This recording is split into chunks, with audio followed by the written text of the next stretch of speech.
Alright, welcome back to the channel, YouTubers. Today I'm working on my welder. This is a welder I got when the Farm and Fleet store sold out and changed over to Tractor Supply in our town. I wanted to get the biggest welder they made that would run on 110. So that's what I got, because I don't really have 220 at the house to speak of. This old buzz box will weld just about anything you'd need, unless it's something super industrial size. But anyways, I digress.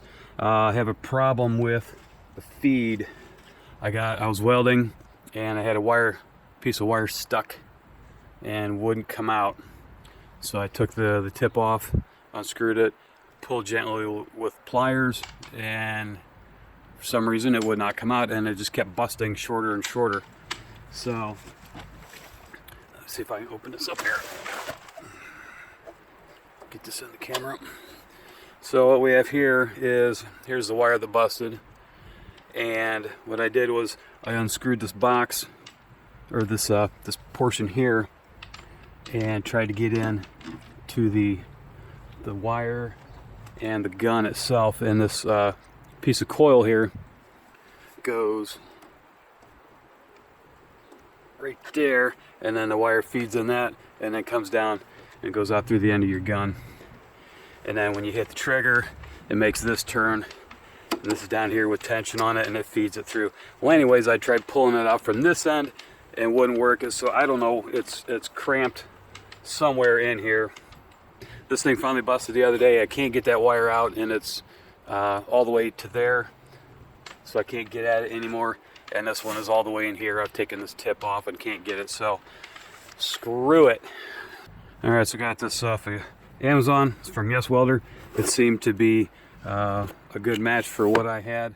Now the gun is an aftermarket replacement, but it should fit after checking all the specs. This was only about $37 or so. If I can find it again, I'll put a link to it in the description. So I made sure that it has the tubing for the argon, has this exact same style hookup for the electric, and then it also has the ground cable. So this blue here is for your wire feed. So it has the same setup as what mine has. Alright, so what you want to do is you want to take that plastic cover off right here. It's got two nuts on the other end. It's I had this laying on its side, and the nuts fell over into the other side, so I'm gonna have to dig that out to figure out how to get that. But basically, take that off. You can take this wire out of there. This is the hose that goes. You can add argon to this, which is another feature I liked. You can weld with or without gas. So this one goes to the torch. You got your ground, and then this connection's for your torch. So I have it hooked up so it will run without gas, and going this way, it works better. You can see if you have no gas, you run this one here and the one off the torch onto here. So take that off, unplug this little electric clip, and basically just fish everything carefully through this end here. Come on. Well, let's do the wire first. There we go. Alright, now we'll pull out the long cord for the tubing for the argon hookup. I like running shielded wire, flux core wire, because then I don't have to get argon and take it with me everywhere I go. The welds are a little different, but they'll still work if you know what you're doing. Alright, so let's get this in here. We'll do the electric hookup first. Now, one thing I don't like, I'll say this right off the bat. Here's the old one. It has shielded cable, like when you're running wires, industrial wiring. It has a shielded cover on it. This is just a plastic sheath, so this is definitely not as durable, but I guess for $38 that's what you get. So we have to be careful not to weld near it. Try and keep your gun away from it so you don't get sparks on it and slag and melt through that. So that's something to keep in mind. Don't want to do that. Alright, so here's our everything. This one first. You know what? Before I do this, I gotta get in on the other side and get those 2 bolts out, the 2 nuts out of the other side. So, slight pause while I dig for that. Pretty degrees out today. My hands don't want to quite warm up. Let's start one of these 2 long ones. Remember that? Start over here. Got 2 more long ones. Alright, now let's see if we can pull that back just enough to get our lost hardware out of there. Alright, uno momento. Alright, thank God I got them out. Had to use a magnet. I had to slosh it around because all the electronics and everything are on this side. So thank God I got that out. I have to leave this on somehow. I think I can get these 2 to hold. Well, it's coming up through this way. Get those 2 to hold, and then somehow get that started. Because I mean, it's way over here on the far side, so it'll be tricky to get that back in. So, anyways, let's get back to putting this cable in. So now we can. All right. So here's a little tip. Get it. Anyways, my extra tips I keep in here. My tip cleaner. I already lost the other one I had. Thought I kept it in my toolbox, couldn't find it, had to buy another one. And extra nozzles, all the spare parts. I just throw right in there. That way I don't have to try and think, is it in the toolbox? Is it in one of my drawers? Is it in the the garage or the truck or whatever. Keep all that crap right there. And you won't have to worry about where it's at because you know where it's at. All right, so let me cut this and get this straight. Get rid of that. All right, let's try and fish this through. All right, start with the biggest part first. There. Wire, oh boy. I think they made this coil extra long so you can cut it to size. All right, so as we're fishing this through, fish the argon tube through. Well, the original was way longer. If I have to, I can always splice into that. I'm not planning on putting argon on this anytime soon, so we should be all right. Get this out of the way. To roll this through, you want this part clamped right there. So where the sheathing is, you want that right there, and then clamp everything else down. So we're gonna have to trim the MIG cable. Well, right about there. So this one would go to just outside the wheel. So probably right about there is where we'll cut it. And if we have to, we'll trim it down, grind it smooth with a grinding wheel. All right, so the uphills are on the top, the flats are on the bottom. So that's going to go like that. Snap that in. You want to put everything exits out the bottom here, so you want to get it in through here, and then all of it will exit through the bottom.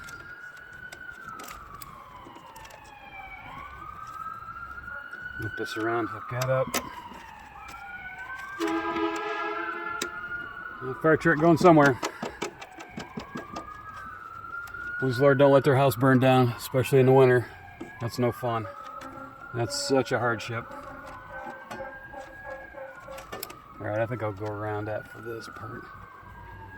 All right, so get that right about there.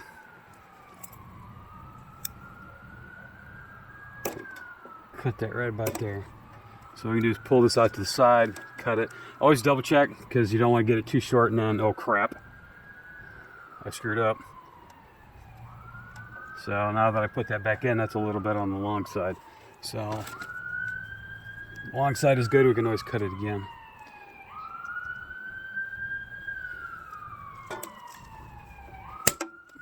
Alright, check that, make sure that's nice and round. They're not gonna make your MIG wire hang up. Take that out and bend that over a little bit. Alright, that looks pretty good. So now we'll run this back until it's actually right about at the end of this clamp. So that's gonna go right about there, then everything else will clamp in. So actually I could run that up just a tiny bit. So I make sure I get the sheathing in the clamp, if y'all can see that. Zoom in a little bit. Alright. I think that'll work. So let me run a little extra wire out and get it sort of straight. Boy, don't ever let this wire come unspooled. You will have such a rat's nest if this thing comes back and it'll take off on you. Get that started in the hole.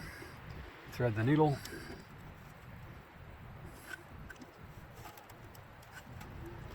Run this over here. Get it started.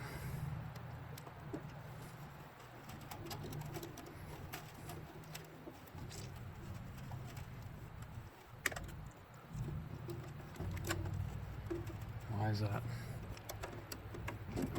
There we go. Okay, good. Get all this out here. Run that up just a little more to right about there. Make sure when this clamp comes down, it's not gonna, everything's out of the way. That looks good. All right, let's put our piece on.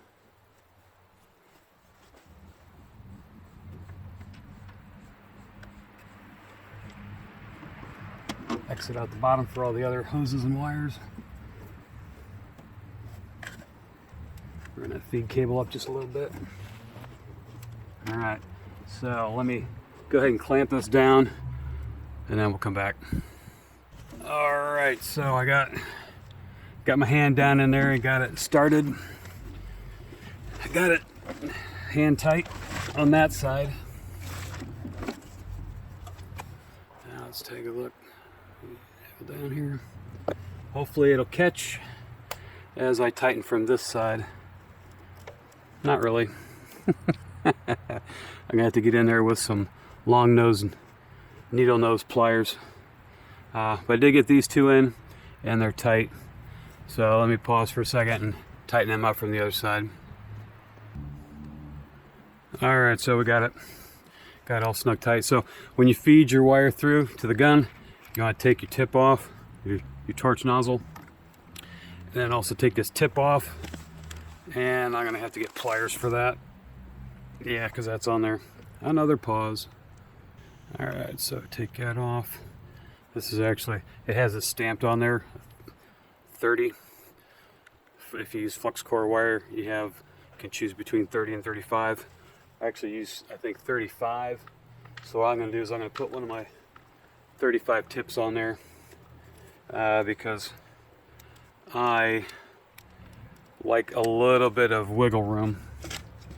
That way, with that tip, you can run either one. Actually, this bag looks like it has an extra one or two in there. So, sweet. We'll throw them in there too. Alright, so let me get a 35 out.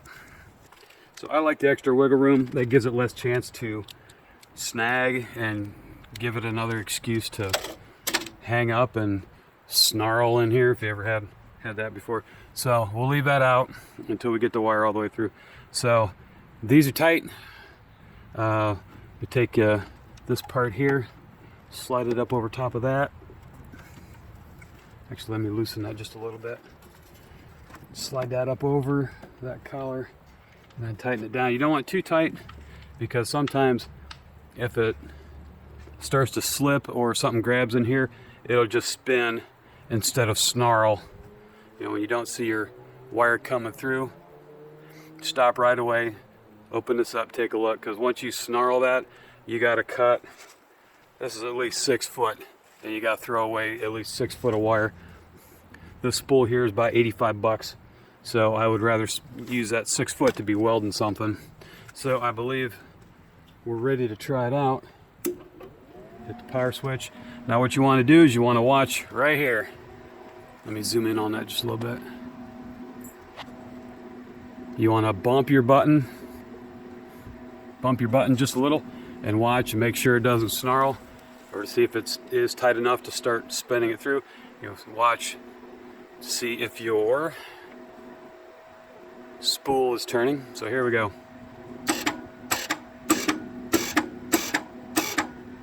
Alright, so far so good. Now you want to make sure this is tight, this clamp right here, but you don't want to make it too tight, because otherwise it'll just sit and spin and grind on that. You want a happy balance of tightness between that and that. So let's,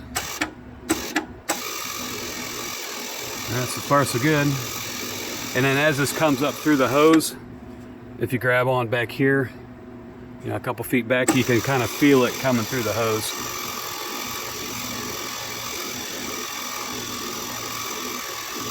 All right, I can kind of feel it wiggling through there. Yep, there it is. Now it's coming up through the gun. Go easy. Hey, sweet. All right, so we're done, folks. So let's go ahead and put the 35 tip on there. Yeah, you take this off this way, this comes out nice and easy. Has less chance of snagging on you. Spool in. Okay, let's cut that off. It's got a little bit of a bump to it. Alright, now we'll try it. Let's run out a little more.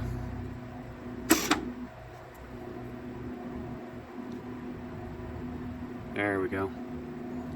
Alright, line that up.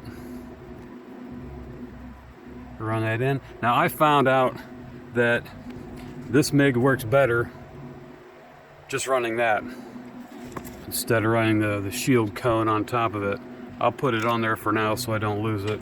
And this is always reverse threaded, so this is righty loosey and lefty tighty. So we're ready to go, boys and girls. So sweet. Nice thing with these tips, it has a little flat on there, so you can get a wrench, a small wrench, and tighten it or loosen it instead of having to use a pair of pliers. Alrighty, so wrong way. Alright, gang, so that is how you replace a torch hose, torch head, as they call it. I always call it the gun on this. So other welders are probably similar, but this is how you do it for the Clark 130. Have any questions, comments, leave them down below. Hope you all have a great holiday. Merry Christmas, Happy New Year. It's right now it's about 3 days. Yeah, it's 22nd today. So 3 days until Christmas. So this probably won't get posted till later than that, till after Christmas. So all right, gang, thanks for watching. God bless.